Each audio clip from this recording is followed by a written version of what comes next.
বিরিয়ানি রান্না করার জন্য প্রথমেই লাগছে মাংস। এখানে আমি খাসির মাংস নিয়েছি। আপনারা চাইলে গরুর মাংস দিয়েও এই বিরিয়ানিটি তৈরি করতে পারেন একই প্রসেসে।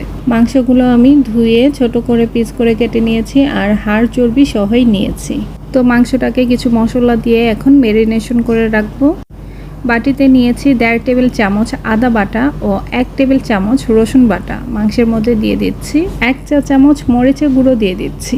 ঝালটা যদি আরও বেশি খেতে চান তাহলে সেক্ষেত্রে আপনারা 1.5 চা চামচ বা 2 চা চামচ পরিমাণে দিতে পারেন। এখন দিয়ে দিব গরম মশলা। সেজন্য এখানে নিয়েছি 4-5 টুকরো দারচিনি এবং 2টো তেজপাতা মাঝখান দিয়ে ছিঁড়ে নিয়েছি আর 5 টুকরো এলাচ আমি থেতো করে নিয়েছি। দিচ্ছি লবঙ্গ 6-7টি। স্বাদ অনুযায়ী লবণ দিয়ে দিচ্ছি। পেঁয়াজের বেরেস্তা দিয়ে দিচ্ছি 1/3 কাপ পরিমাণে। দিয়ে দিচ্ছি 3 টেবিল চামচ পরিমাণে টক দই। আর দিয়ে দিচ্ছি 1 প্যাকেট বিরিয়ানি মশলা। এটি আমি রাঁধুনি বিরিয়ানি মশলা নিয়েছি, তবে আপনারা চাইলে বাসায় তৈরি বিরিয়ানি মশলাও এখানে দিতে পারেন 4 টেবিল চামচ পরিমাণে। বেরেস্তা ভাজার তেল দিয়ে দিচ্ছি 1/3 কাপ পরিমাণে। এখন সব মশলা মাংসের সাথে এভাবে মেখে ভালো করে মিশিয়ে নিব। মাংসটির সাথে সব মশলা যখন ভালোভাবে মিশে যাবে সে পর্যায়ে আধা ঘন্টার জন্য একটি ঢাকনা দিয়ে মাংসটিকে ম্যারিনেট করে রাখবো।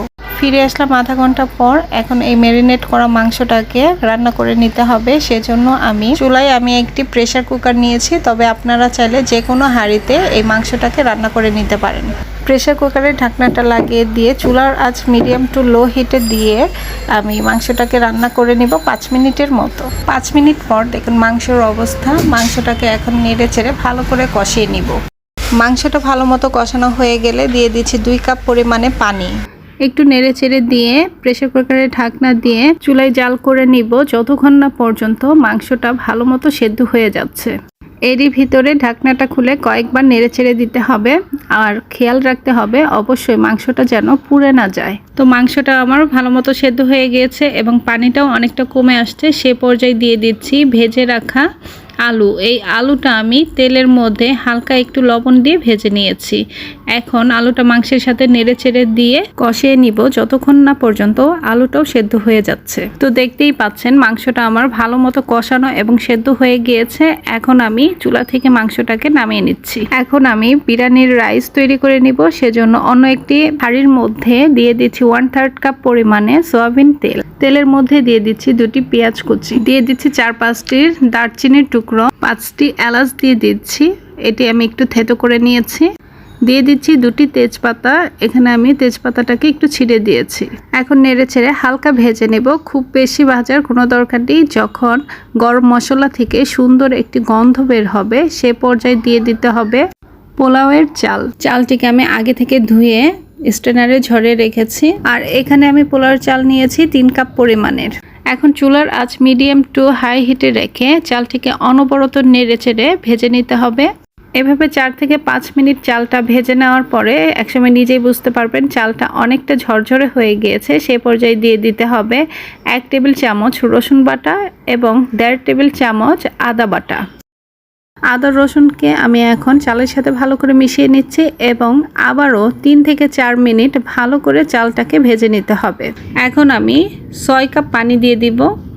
অর্থাৎ আমি এখানে 3 কাপ চাল নিয়েছি, তাই আমি এখানে 6 কাপ পানি দিয়ে দিচ্ছি। অর্থাৎ যে পরিমাণে চাল নেওয়া হবে তার ডাবল পরিমাণে পানি অ্যাড করতে হবে। একটু নেড়ে চেড়ে দিচ্ছি এবং দিয়ে দিচ্ছি টেস্ট অনুযায়ী লবণ। এখন চুলার আঁচ ফুল হিটে রেখে আমি ঢাকনা দিয়ে ঢেকে দিব। এভাবে আমি জাল করে নিব 5 মিনিটের মতো। অর্থাৎ রাইসের পানিটি শুকিয়ে যাবে কিন্তু নিচের দিকে হালকা ভিজা ভিজা থাকবে। সেই পর্যায়ে একটু নেড়ে চেড়ে দিতে হবে রাইসটি এবং চুলার আঁচ তখন লোতে করে দিতে হবে। এবং এই পর্যায়ে রাইসের মধ্যে দিয়ে দিতে হবে সেই সাইডে রাখা কষানো মাংসটি। এইভাবে মাংসটাকে এখন নিচের দিকে দিয়ে পোলাওটাকে আমি উপরের দিকে দিয়ে দিচ্ছি এবং 1 টেবিল চামচ পরিমাণে আমি ঘি দিয়ে দিচ্ছি যেন ফ্লেভারটা ভালো আসে। আর দিয়ে দিচ্ছি 1/3 কাপ পরিমাণে পেঁয়াজ বেরেস্তা। পেঁয়াজ বেরেস্তার মধ্যে আমি 1 টেবিল চামচ চিনি মিশিয়ে এরপরে দিয়ে দিচ্ছি 4টি কাঁচামরিচ। এখন একটি ঢাকনা দিয়ে এবং প্যানের নিচে একটি তাওয়া বসিয়ে অপেক্ষা করব 20 মিনিটের মতো চুলার আঁচ একেবারে লোতে রেখে। ফিরে আসলাম 20 মিনিট পর। এখন আমি ঢাকনাটা সরিয়ে নেড়ে চেড়ে মাংসের সাথে রাইসটা ভালো করে মিশিয়ে নিচ্ছি। দেখুন কতটা ঝরঝরে এবং কতটা পারফেক্ট হয়েছে, দেখেই নিশ্চয়ই বুঝতে পারছেন। এভাবে মেশানোর পর আরও 5 মিনিটের জন্য রাইসটিকে ঢাকনা দিয়ে ঢেকে রেখে দিব। রান্নাটি আমার একেবারে কমপ্লিট। এখন আমি আপনাদেরকে সার্ভ করে দেখাবো। বিরিয়ানিটা খেতে কিন্তু অনেক বেশি ভালো হয়েছিল এবং একেবারে ঝরঝরেও হয়েছিল।